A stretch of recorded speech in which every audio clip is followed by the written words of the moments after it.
How often have you found that the more you chase happiness, the more elusive it becomes? This is the paradox of pursuit, a conundrum that seems to defy logic, yet is intrinsically woven into the fabric of our lives. We're often led to believe that happiness is a destination, a goal to be reached. But the more we chase it, the more it seems to slip through our fingers. Consider this. Perhaps it's not happiness we're chasing, but the idea of it, an idealized version that's always just out of reach, and in doing so, we overlook the pockets of joy that punctuate our everyday lives. The paradox suggests that true contentness arises not from relentless pursuit, but from appreciation and gratitude for the present moment. So take a moment, breathe in, breathe out, look around. You might just find happiness in the here and now, waiting patiently for you to notice it. It seems counterintuitive, but the pursuit of happiness might just be what's keeping you from it. Ever notice that the more you know, the more you realize how much you don't know? This is the paradox of knowledge. As we amass more information, we start to see the vastness of what we don't understand. Every answered question seems to spawn a dozen more, unexplored and waiting for our curiosity. Each newfound piece of knowledge is like a stepping stone on a path that expands into an infinite horizon. This might seem daunting, but it's actually quite liberating. It nudges us to remain humble, to keep our minds open, and to continue learning. It reminds us that the pursuit of knowledge is a journey, not a destination. It's a process that doesn't end, and that's the beauty of it. It's like an intellectual dance, spinning between what we know and what we don't. Knowledge is indeed power, but it's also a humbling reminder of our limitations. So let's keep learning, always aware that the world is far more complex and fascinating than we can ever fully comprehend. Is it possible that our greatest strength lies in our vulnerability? Ponder this for a moment. Society often equates strength with invulnerability, with an impervious exterior that deflects all harm.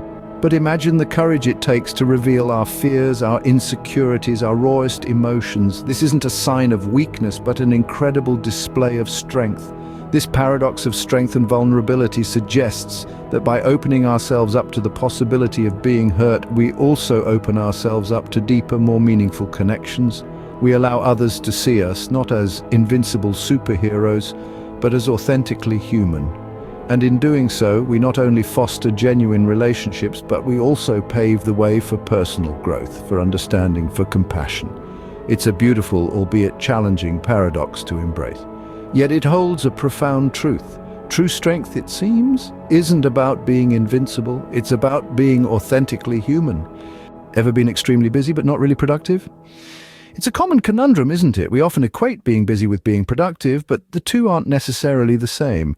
This is the paradox of productivity. You see, you might be ticking off tasks left and right, juggling multiple projects and feeling like you're on a constant treadmill. But are you really moving forward? Are the tasks you're so fervently completing contributing to your overall goals? Or are you just caught up in the whirlwind of busyness? Productivity isn't about doing more, it's about doing the right things. It's about mindful focus, prioritization, and investing your time and energy in tasks that truly matter. It's about moving away from constant multitasking and embracing a more centered approach. So the next time you find yourself drowning in tasks, take a step back, evaluate, and prioritize. Remember, being busy isn't necessarily the same thing as being productive.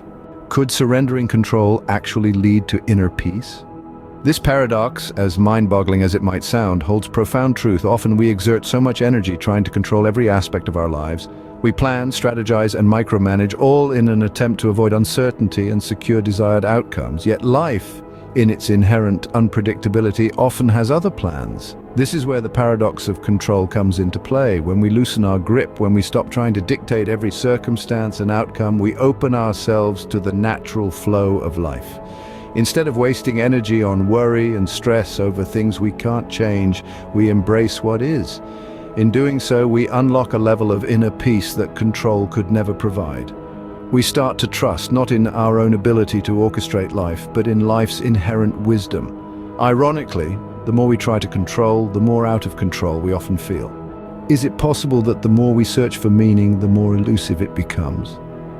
This is the paradox of meaning.